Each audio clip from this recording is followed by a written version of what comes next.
Hello everyone, welcome to another lecture of Swing application development. My name is Viren. So in this video we will learn about the text fields, okay, how to create text fields and how to get the text from the text field when we type in the text field and click on the button. Okay, so remove everything from here, and I will remove everything from the action listener and we will create again it. Okay, so remove it from here and remove it from here also, save it. Okay, undo. We want to add a main frame, okay, main panel.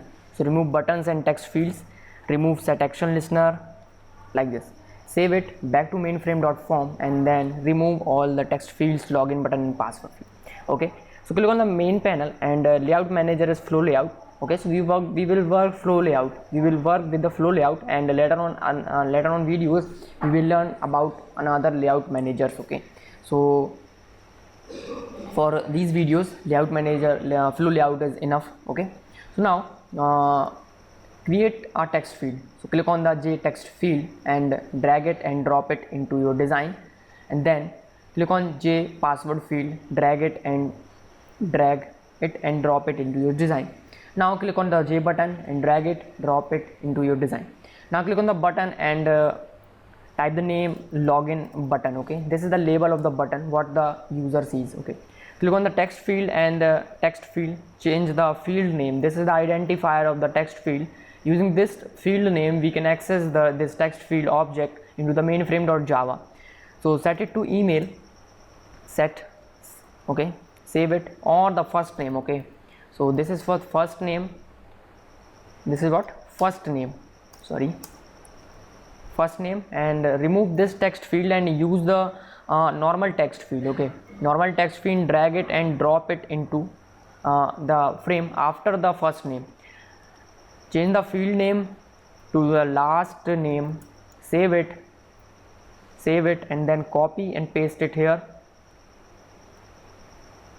paste it, then shift it here and then click on it, type field name, address or phone, okay, phone, and then click on the button, change the button name, so this is what login, save it, click on the first name, last name, phone, and then increase the column value. So we want to set the column value 15. Okay, then this is the login button.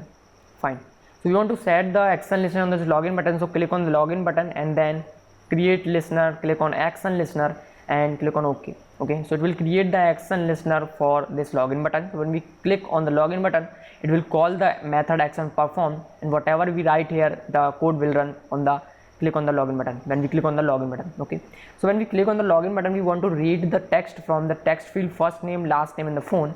So when I click on the login button, I want to read the values from first name and last name and the phone, and we want to print the values on the console. So how can we read this? So this is an action listener. So when I click on the login button, the action perform method will call. So I want to access these text field from inside this action perform method. So write it first name, type first name dot get text. Okay, so this is the method get text. It will return the text of the first name text field. So hold it into the string variable, type the string first name. Okay, so what happens here, might have been not initialized. Okay, so change this name from here, so f name. Perfect. Now again string last name l name equal last name dot get text. Okay, then same for the phone, equal phone dot get text. Okay, so we access the text of the all text fields and now print it on the console. So system.out.println first name colon plus f name. Okay, copy it and then print last name and then phone. Perfect. Change the label, last name and then phone number, save it and run this application. So you will see when I click on the login button, we can read the text from the first name, last name and phone text fields. Okay, when you type nothing, okay, so it will return the empty string. So resize this frame, this is perfect. Then you can see, type your first name, so Virendra, okay. Then click on login button, so you can see first name is Virendra, last name is empty string, phone number is empty string. Type the last name Patel and then phone number 91444 and ABCD, okay. Click on the login button and then you can see first name is Virendra, last name is Patel and phone number is 91655, okay. So this is how we can work with the text fields and the buttons, how we can read the text from the buttons, okay. So in the next video we will see how you can set dynamically, when you click on the button you can set the text to this text fields, okay.